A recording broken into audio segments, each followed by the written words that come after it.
Hi guys, welcome back to yet another hot review of our favorite show, Uthando Nesithembu Season 8, Episode 14.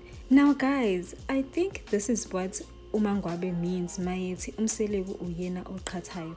I don't think it was necessary ukuthi atshele uMayeni kanye noMaNgwabe about what Macele said ngendaba yezingane. Even if uMacele ubekade eshilo ukuthi amanye amakhosikazi awambongi uma ebagadela izingane, umseleku yena was supposed to take yonke into ayishoyo uMacele, then come up with solutions, then abambeke meeting with all of them to let them know ukuthi these are the suggestions mina engiqhamuke nawo. Since you guys don't get along, lento lezogcina affecting ngane, so this is how we can move forward.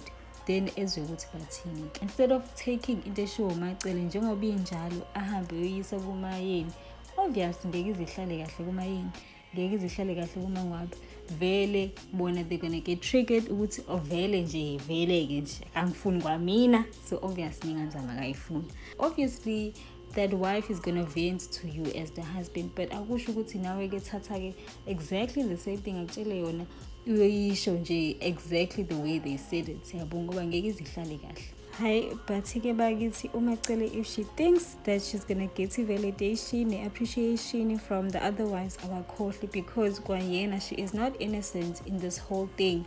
Naye ubuyazisho izinto ezibhlungu ezingakhi ngoba besho futhi ukuthi unamamoods, so uzombonga kanjani umuntu unamamoods? Because obviously kuyakhombisa ukuthi lento ayenzayo usuke engayenzeli ngoba ithanda, usuke yenziswa ukuthi usuke ephoqwe isimo sokuba umamkhulu and having to be the one omele accept zonke izingane. As umamkhulu vele zonke izingane kumele azamkele, kumele vele ingane ikhuleke mazi kwakhe. She doesn't need to be thanked ukuthi umamkhulu.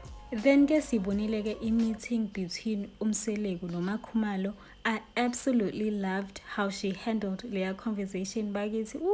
I think ke sana when masekhuluma ngama favorites, I think this season is gonna be where I decide ukuthi who's my favorites, because people keep saying ukuthi angimfuni uMayeni. Judging from all of them, I think uMakhumalo this season she's gonna do it for me, because wow. Listening attentively to what your man is saying and then asking the relevant questions that make him lose an appetite. Yes, sign me up, because this is exactly what we've been telling uMakhumalo all these years ukuthi, darling, speak your mind. You don't have to agree with everything, ngoba the moment you agree with everything uzobona ukuthi yeah, uzodansela la ikhanda lakho. Sometimes speaking your mind does not mean disrespect noma usuphikisa ama-plans ahleliwe. Sometimes speaking your mind means showing umseleku a different perspective. And ke sana, she spoke so well that any person, any elderly person, anyone can understand ukuthi mixing umcimbi wabantu bakaduma and introducing number 5 does not make sense at all. That girl is not even the wife yet, kodwa already usefuna ukuparadwa around, kugabiswe ke ngaye. It's almost as if lo mcimbi wabantu bakaduma iqhinga lokwenza sure ukuthi wonke amakhosikazi akhona, so that everyone can see ukuthi umndeni ubumbene, which is not true. He does not care ukuthi amakhosikazi akhe azobe uncomfortable. He doesn't care whether they come early, leave early. He doesn't care.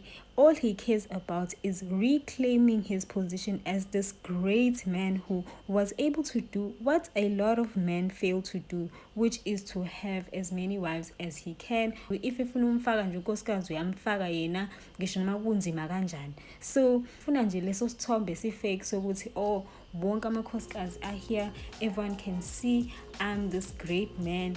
That is all nje guys, that is all nje this meeting is about. That is why engafuna ukutshela uMayeni ama-details of lo mcimbi. That's why engafuna ukutshela uMaNgwabe, because he knows ukuthi the moment ebatshela they won't be there, then kuzoba naleyo nto ukuthi vele uyahluleka kulesi thembu sakhe. Yebo ke sana, that is all I have for episode 14. Please make sure to share your comments, let me know what you think, and also don't forget to like, share, and most importantly subscribe, so that our community can grow. At the end of the day, this is my opinion. Angisho ukuthi ngi-right, angisho ukuthi ngi-wrong, you can only assume.